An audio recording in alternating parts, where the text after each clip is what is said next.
I never really believed in the supernatural until I found the old radio buried under a pile of forgotten relics in my basement. Its wooden frame was scratched and worn, with a dull brass dial that seemed to beckon me closer. Curiosity got the better of me, and I hauled it upstairs, setting it on my nightstand. The first night it was silent, just a piece of history collecting dust.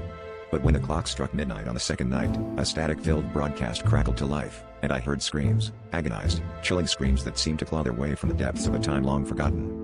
The screams were interspersed with snippets of conversation, voices pleading and bargaining for their lives. Each night, the broadcast grew longer, more vivid, as though the past was reaching out through the ether. I began to recognize some of the voices, my grandfather's, my mother's, each tied to a tragedy I had only heard whispers about at family gatherings.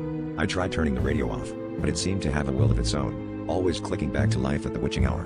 My nights were filled with terror, my dreams haunted by the disembodied voices that seemed to know me intimately. Desperate for answers, I started researching the radio's origins and discovered it once belonged to a ship that vanished under mysterious circumstances. The ship had been carrying prisoners, their cries for mercy lost to the ocean's depths, until now. It seemed the radio was a conduit, a portal to the anguish of those lost souls, trapped in an endless loop of suffering. I realized that the voices weren't just random, they were reaching out to me for a reason, seeking closure through a descendant of their captor. On the seventh night, the climax of their torment reached a fever pitch, and I was overwhelmed by a revelation that froze my blood.